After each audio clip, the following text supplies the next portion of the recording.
weekday, hear Bill Martinez live. What more could you want?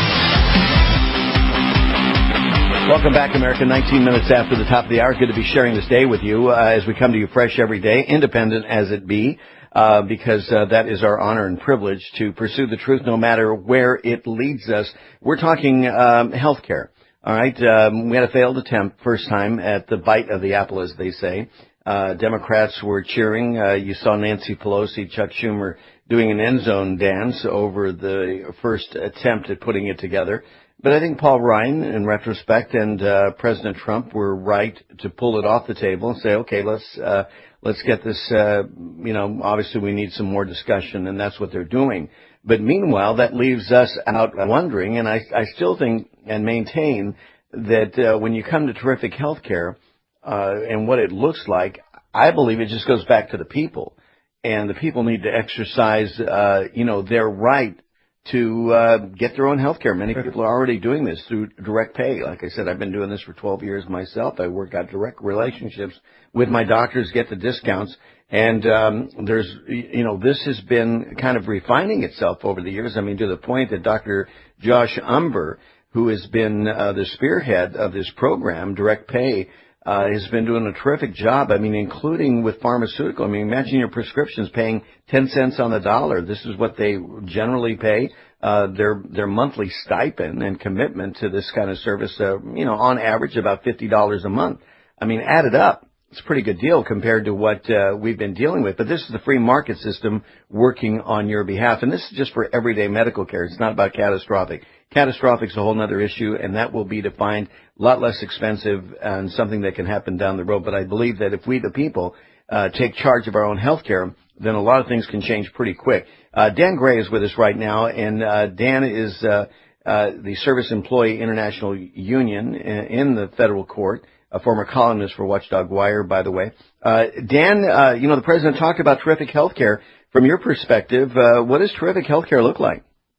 Well, being in perfect health, actually taking care of your own health. Or the Cadillac plan that I used to have until the state finally fired me for retaliation for going after SEIU. I wanted to just clarify that because I'm no longer in SEIU or with the state. Okay. But anyway, so I lost that great health insurance, and we looked into Obamacare and what it would have cost us minimum for the cheapest policy they had, and it covered sex changes and pregnancy in our 50s, all kinds of useful stuff. But those things that are high on your list, right? Yeah. Oh my God! Well, $12,000 a year, approximately, plus a $5,000 deductible. That was the bottom line. Well, last year, my wife got sick. A year into being uninsured, she got sick, and it's not like deadly illness, but it was bad enough. And the hospital stay and extensive tests cost us about $6,000. Now. If we'd gone with Obamacare, but even though that was expensive, Dan, compared to 17,000, you're still ahead of the ball game. You did the math that quick in your head. Actually, that's amazing. 17,000. You think that's amazing from your perspective? You ought to talk to Sister Saint Mark, who was my nun that tried to teach me math all these years. I think she just fell over and fainted. Do it in your head that quick. I'm impressed, seriously. But the bottom line is that we made a deal with with the hospital and with the various doctors and the testing places. They're not losing any money with us paying them at 50% of what they charge, because that's what they have to charge, apparently. And we ended up spending a little over $3,000. We're making some payments. We'll have it all paid off this year. It would have cost us $23,000 had we gone the other way. Exactly. Well, part of the reason that these things mount up is because they do it based on a gross perception, that includes about 35-40% of administrative fees to process insurance paperwork and all that. They load it up, and they know it's going to be negotiable because some of these insurance companies come back and they see the number and they negotiate. So even though they post it, it is negotiable, and you come in with cash. This is why, Dan, our family, we've been cash and carry, and what they're calling now direct pay with doctors for our family for the last 12 years. We don't pay $200 for a visit.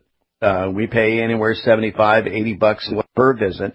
And now with direct pay and some of these sophisticated programs that are out there, paying a lot less. A friend of the show, Dr. Alita Eck and her husband, they provide service for poor people up in upper state New York, and it's $15 a visit for them.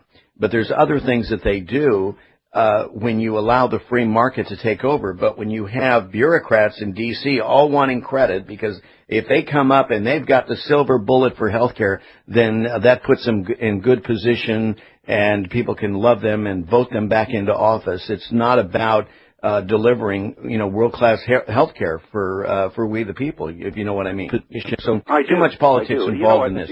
First of all, when did this ever become a government business? It's not in the Constitution. Yes. It's not a right. No. It's not even really a benefit. When the costs are counted, it's basically, it's textbook communism 101.